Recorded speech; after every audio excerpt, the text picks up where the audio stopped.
Hello, I'm Yuki. So let's start today's German learning. Today is my 40th day of learning German. So from yesterday, I started to learn reading.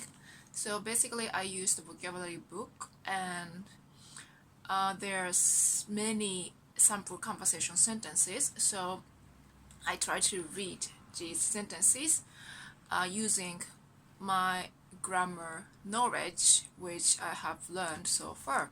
So I keep doing it, and I did the same range of yesterday. I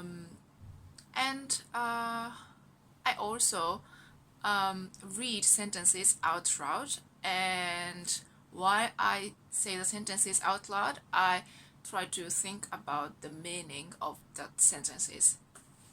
Yeah.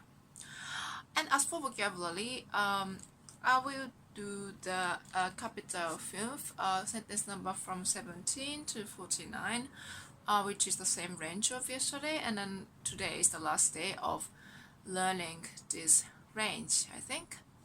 And also, while I do shadowing, I try to remember the meaning of the word in these sentences, like yesterday.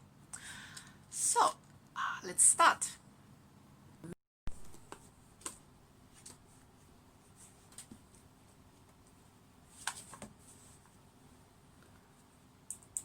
Wenn jemand isst, wünscht man in Deutschland guten Appetit. Wie sagt man in Japan?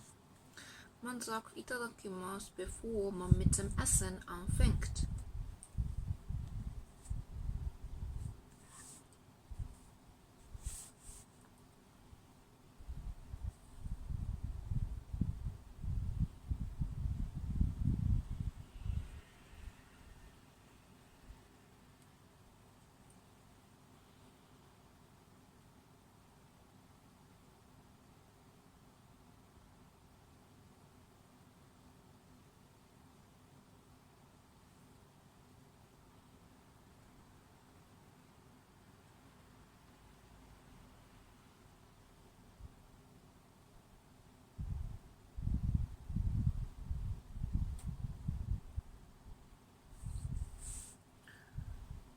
Appetit auf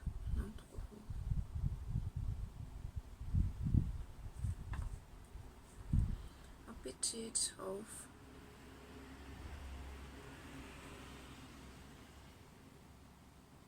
wie sagt man ihn anfangen?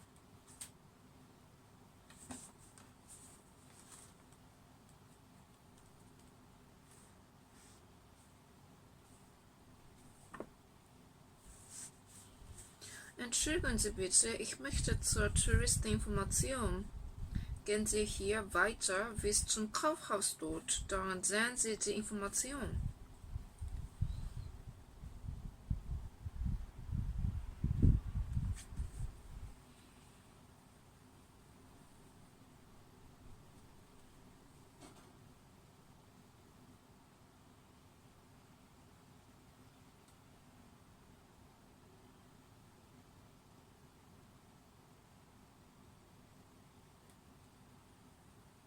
Um 9 Uhr habe ich mit meiner Freundin eine Verabredung vor dem Kino.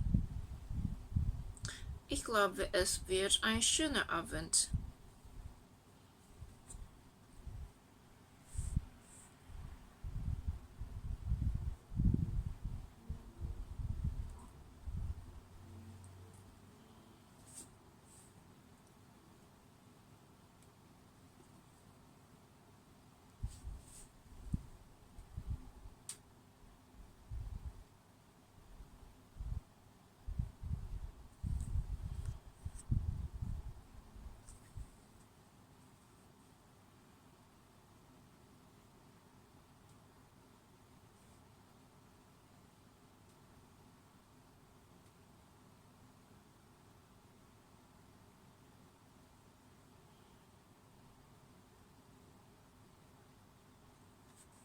Was ist denn los mit dir?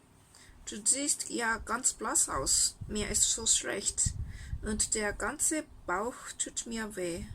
Mir ist so schlecht und der ganze Bauch.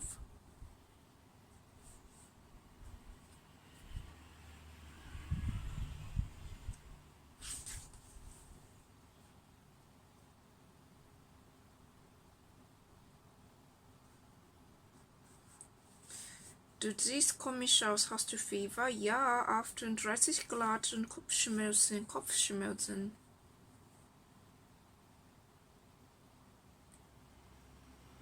Gib mir bitte noch einmal Löffel, ein Gemüse und ein bisschen Fleisch.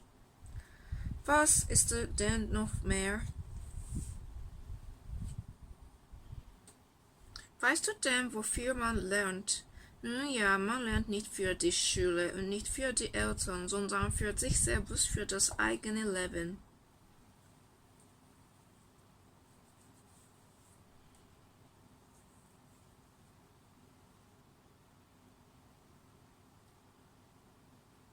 Oh, hast du gute Noten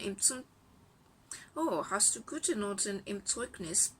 Aber du hast dich ja in Mathe verschlechtert. Wie kommt das denn? Ich weiß nicht, Mutti, ich habe mir genauso viel Mühe gegeben wie im letzten Jahr.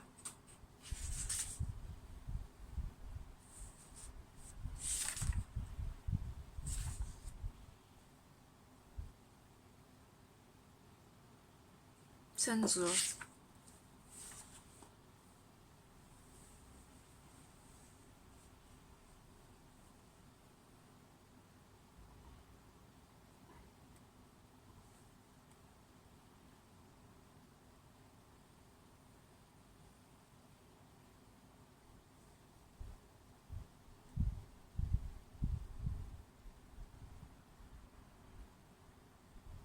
Oh, du hast einen Bruder? Was macht er denn? Er ist mit der Schule fertig.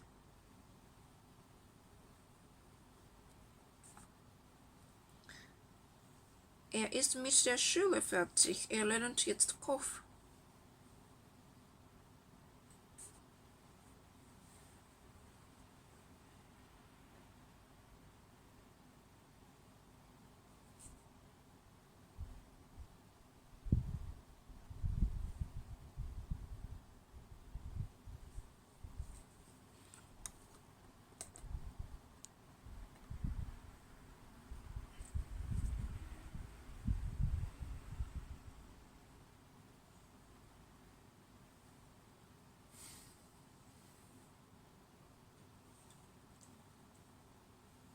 Ich wusste gar nicht, dass du in Handball so gut bist. Na ja, Sport liegt bei uns in der Familie. Meine Mutter war früher eine gute Handballerin.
Weißt du, wann die Sommersemesterklausuren enden?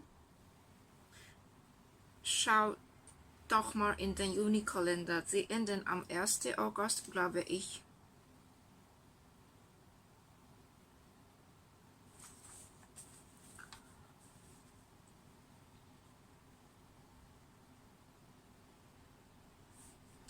Diese Handtasche gefällt mir, die nehme ich. Kann ich mit Kreditkarte bezahlen? Nein, leider nicht, wir nehmen nur Bargeld. Können Sie mir bitte Bücher zeigen, die für 10-jährige Kinder geeignet sind? Ich danke, hier können Sie etwas Passendes finden. Gehen Sie mit uns Mittagessen? Es tut mir leid, aber ich habe schon eine Verabredung.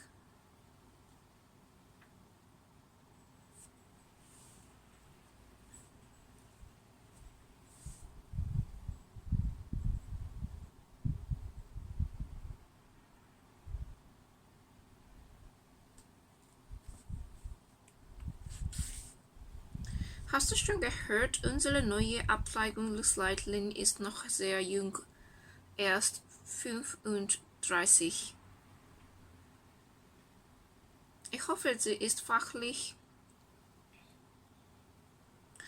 auf dem Laufenden.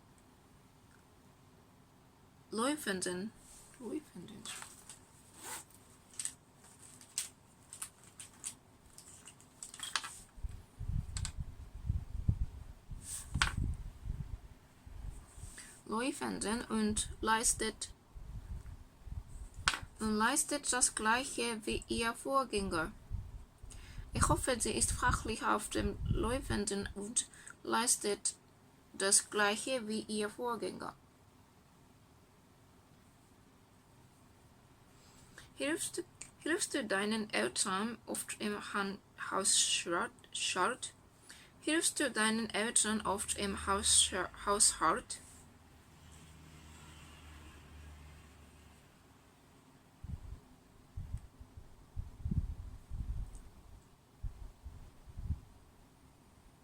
Ja, ich bringe manchmal den Müll raus und decke den Tisch und gelegentlich helfe ich meiner Mutter beim Kochen.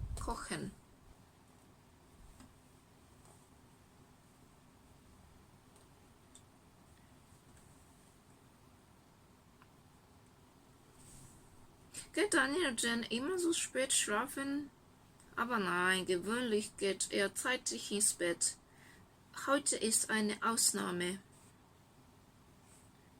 So, wir Leute diskutieren über Umweltprobleme. Das finde ich auch wichtig, aber ich möchte, dass die Leute auch etwas dafür tun.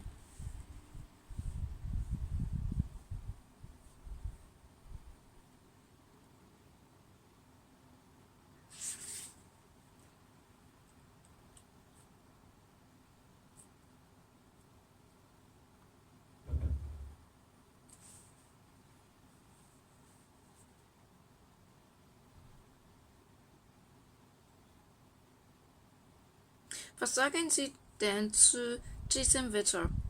Schrecklich, im März noch so eine Kälte, aber lange wird es wohl nicht mehr so bleiben. Was sagen Sie denn zu diesem Wetter? Schrecklich, im März noch so eine Kälte, aber lange wird es wohl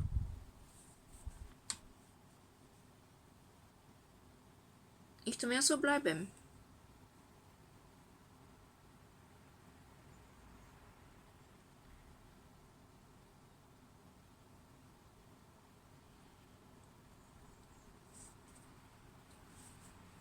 Hast du sie gefragt, ob sie mit dir ins Kino gehen will? Sie hat auf die Frage nicht geantwortet, sie lächelte nur. Keine Antwort ist ja auf eine Antwort.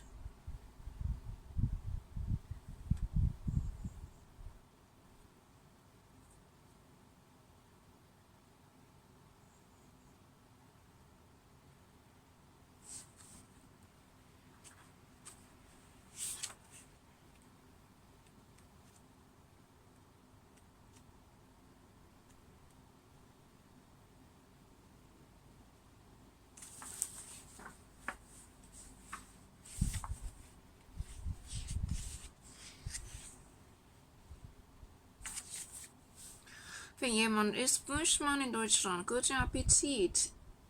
Wie sagt man in Japan? Man sagt Itadakimasu, bevor man mit dem Essen anfängt. Entschuldigen Sie bitte, ich möchte zur tollsten Information. Gehen Sie hier weiter bis zum Kaufhaus dort, dann sehen Sie die Information. Um 9 Uhr habe ich mit meiner Freundin eine Verabredung vor dem Kino.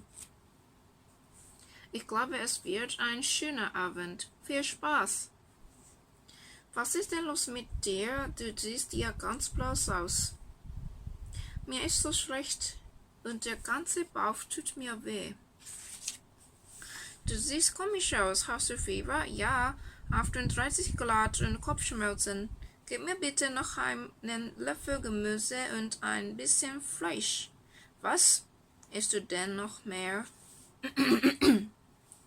Weißt du denn, wofür man lernt? Nun ja.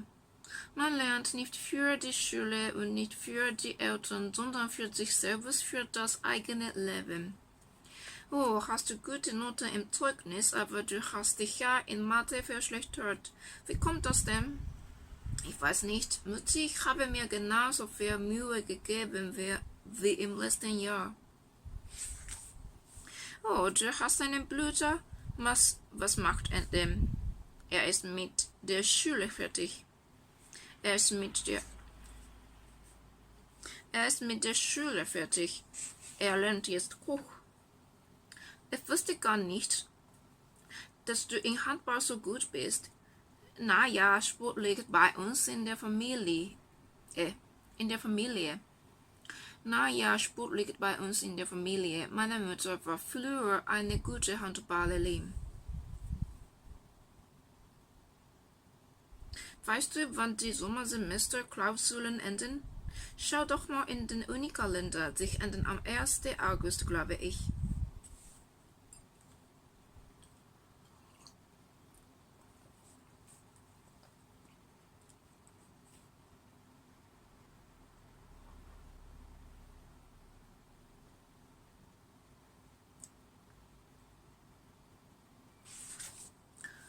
Diese Handtasche gefällt mir, die nehme ich. Kann ich mit Kreditkarte bezahlen?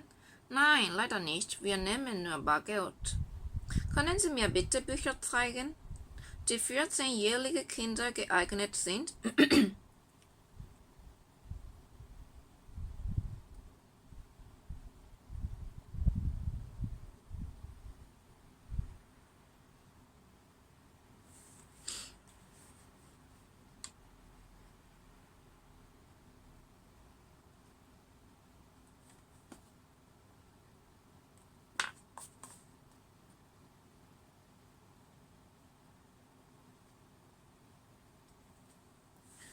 Ich denke, hier können Sie etwas Passendes finden.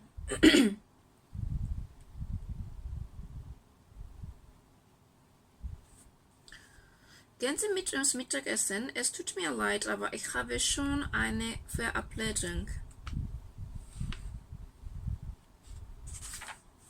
Hast du schon gehört? Unsere neue Abteilungsleiterin ist noch sehr jung, erst 35. Ich hoffe, sie ist fachlich auf dem Laufenden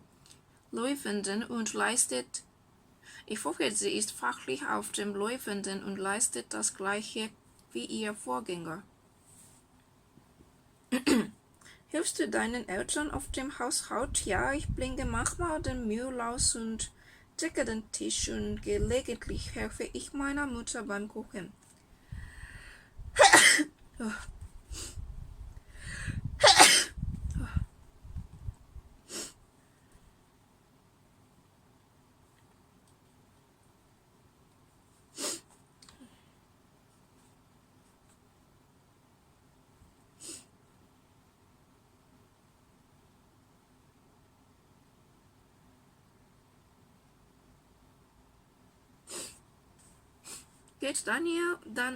Geht Daniel denn immer so spät schlafen?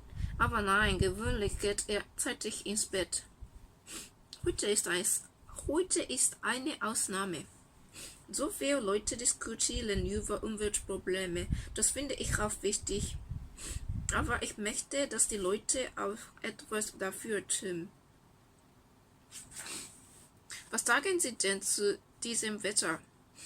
schrecklich im März noch so eine Kälte, aber lange wird es wohl nicht mehr so bleiben.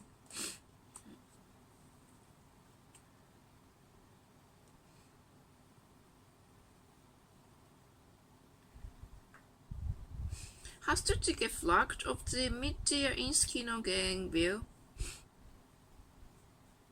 Sie hat auf die Frage nicht geantwortet, sie lächelte nur. Keine Antwort ist Ja auf eine Antwort.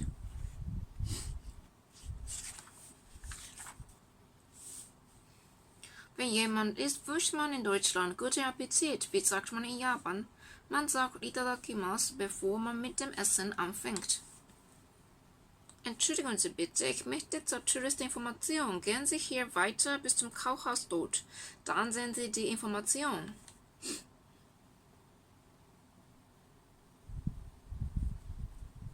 Um 9 Uhr habe ich mit meiner Freundin eine Verabredung vor dem Kino. Ich glaube, es wird ein schöner Abend. Viel Spaß. Was ist denn los mit dir?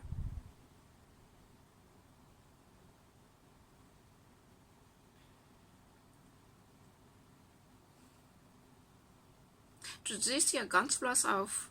Du siehst ja ganz blass aus.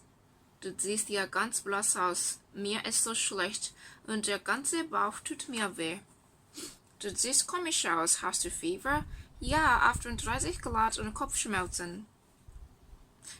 Gib mir bitte noch einen Löffel Gemüse und ein bisschen Fleisch. Was isst du denn noch mehr?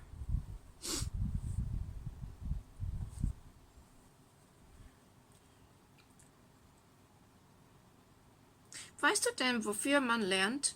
Naja, man lernt nicht für die Schule und nicht für die Eltern, sondern für... Naja, man lernt nicht für die Schule und nicht für die Eltern, sondern für sich selbst, für das eigene Leben. Oh, hast du gute Noten im Zeugnis, aber du hast dich ja in Mathe verschlechtert. Wie kommt das denn? Ich weiß nicht, Mutti, ich habe mir genauso viel Mühe gegeben wie im letzten Jahr. Oh, du hast einen Bruder. Was macht er denn? Er ist mit der Schule fertig. Er lernt jetzt Kopf. Ich wusste gar nicht, dass du in Handball so gut bist. Na ja, Sport liegt bei uns in der Familie. Meine Mutter war früher eine gute Handballerin. Weißt du, wann die Sommersemesterklausuren enden? Schau doch mal in den Unikalender. Sie enden am 1. August, glaube ich.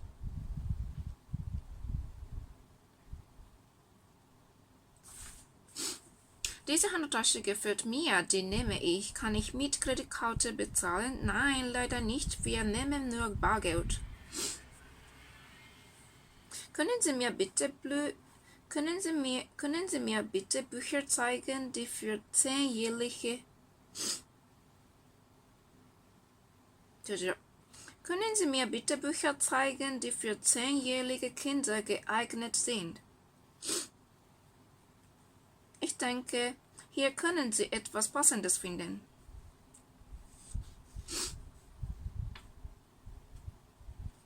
Gehen Sie mit uns Mittagessen? Es tut mir leid, aber ich habe schon eine Verabredung.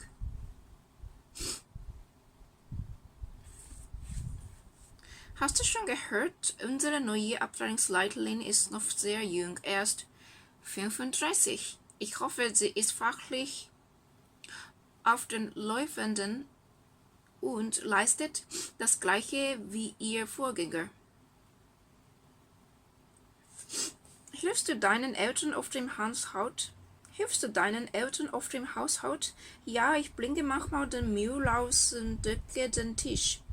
Und gelegentlich helfe ich meiner Mutter beim Kochen.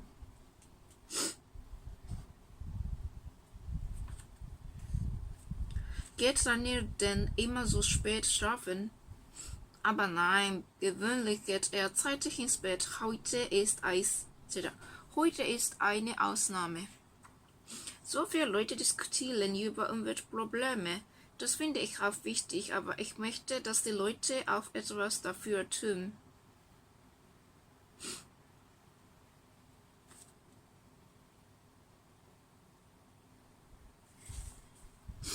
Was sagen Sie denn zu diesem Wetter?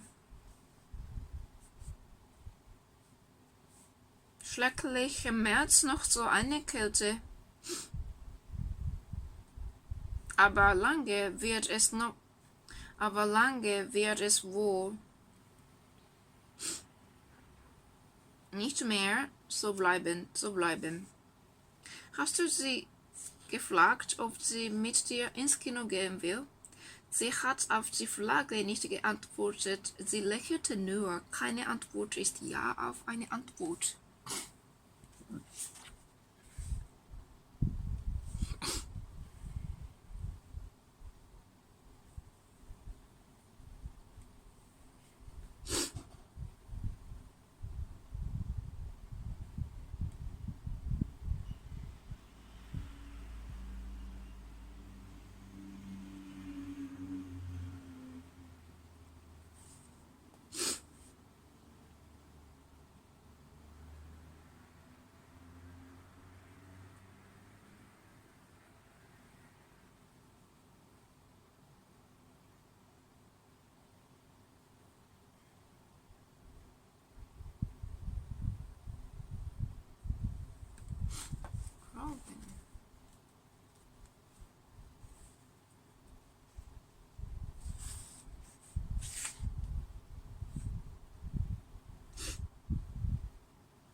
Oh, 大丈夫。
Vorstandsmitglied, Generaldirektor,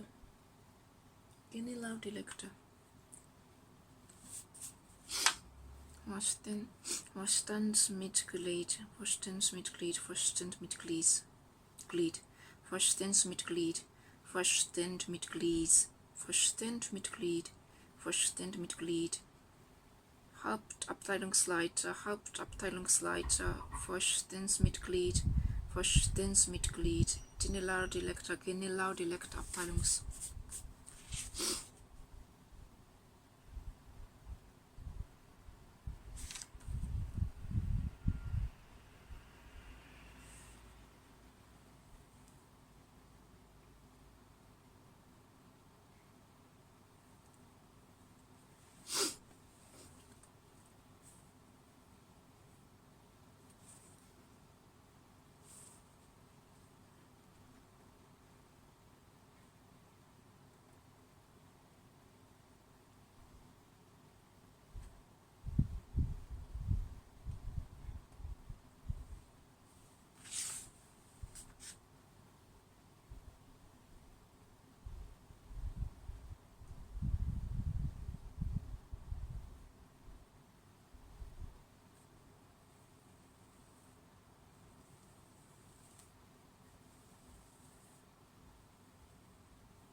Wo tut es weh? Wo tut es weh?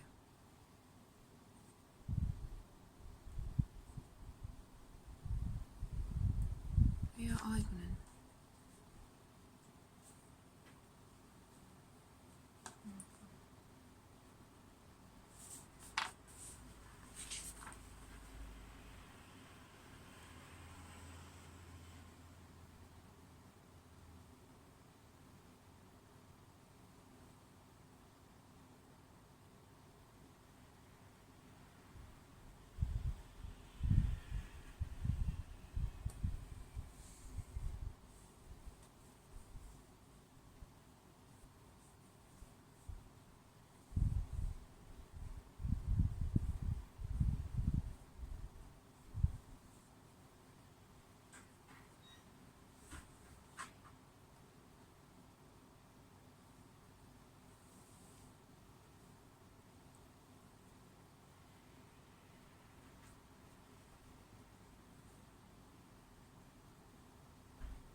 Verlauten, verlauten, das Geheimnis, der Blick, verlieben, Einmenge, kollegieren, die Veröffentlichung, winken, der Kellner,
Kennst du die Freundin von Joske?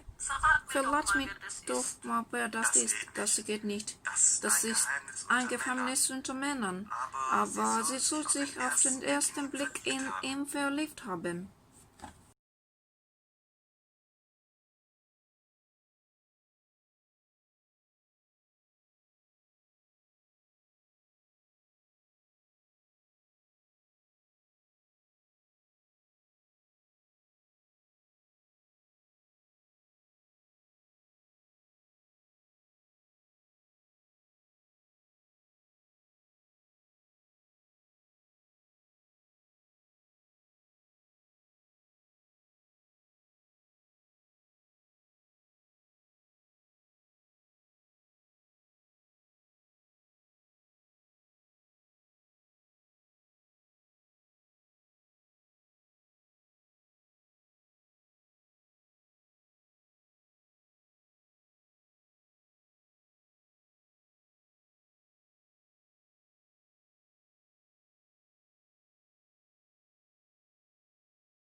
neulich den Finger verletzt.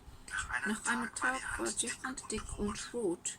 Ich hätte nicht gedacht, dass aus einer kleinen Verletzung so etwas Schlimmes entstehen kann. Wie lange musst du nach der Operation in der Klinik bleiben? Ich weiß es nicht. Das hängt davon ab, wie schnell die Wunde heilt. Ich habe gehört, im Krieg wurde Dresden völlig zerstört. Das stimmt fast alles. Man hat die Häuser wieder im alten Stil aufgebaut. Ich hatte den Eindruck, dass dies wohl nicht so losgepasst. Ja, ich kann es nicht betrügen. Ich hatte einen guten Eindruck. Hast du gehört, dass das 20-stöckige Kaufhaus im Zentrum... Ich hatte den Eindruck, dass diese Frau nicht so losgepasst. Ja? Ich kann es nicht begründen, aber ich hatte einen guten Eindruck von ihr. Hast du gehört, dass das 20-stöckige Kaufhaus im Zentrum genehmigt wurde? Mist, wir haben doch dagegen demonstriert. Schrecklich, ich kann einfach mit dem Rauch nicht auf. Hast du gehört, dass das 20-stöckige Kaufhaus im Zentrum genehmigt wurde? Mist, wir haben doch dagegen demonstriert.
So I'm going to finish today's German learning. As for reading, I did the same range of yesterday, and yeah, I roughly review of these sentences. I mean the reading the sentences and also the say these sentences out loud. and at the same time I try to think about the meaning of the sentences. And also I try to remember the phrases which are used in these sentences, and also the which relate to the word on the list.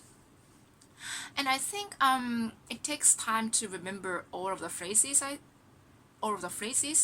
because there are many, but it's better not to stick with the remembering phrases only, because my priority is getting used to reading. So yeah, maybe after I get used to reading German sentences, I think become easier to remembering the phrases. So that's why even I don't remember the phrases almost perfectly, I just ignore them and then try to proceed the new sentences. So basically my plan now is that the same sentences, I mean the sample sentences, one day, and the next day I do the same sentences again, and then maybe the next day, that means like third day, I will do the next 20 sentences. I think that's better. So basically one day I learn 20 sentences, and the next day is the review day of that sentences. Yeah. And also I have some questions when I read sentences, and these questions I should ask my German friend. I think that's better. And also the vocabulary, I planned that I've learned the same range of yesterday, so that means capital 5, sentence number from 17 to 49, but I did them smoothly, and so that's why I actually proceeded the next new sentences. That's capital text, sentence number from 1 to 16. Yeah, so I check the pronunciation of the new vocabulary and practice shadowing as well. But it is the first time to do shadowing for these sentences, so that's why I don't mind the thinking about the meaning of these words. It's just focusing on the listening the sentences, and then try to say or follow the sentences, saying the sentences out loud. Yeah. But as for the shadowing in the capital 5, sentence number from 17 to 49, yeah, I try to do the shadowing, and at the same time I thought about the meaning of the words in these sentences. It's still tough because my concentration has just gone instantly. It's not instantly, it's not proper word, I think. Often, yeah. But I tried my best. And I think it's almost okay. And I do shadowing with new sentences because basically for shadowing I don't pursue the perfect, because the reason why I do shadowing is that I want to get used to saying the German sentences. So of course if I do it fluently, that's really great thing, but I just feel that I don't need to copy the sentences through my voice perfectly if I feel that I get used to saying that sentences. Yeah. So let's finish today. So thank you for watching as usual. Please subscribe my channel and support me if you like. Your support always helps me learn German more. Thank you.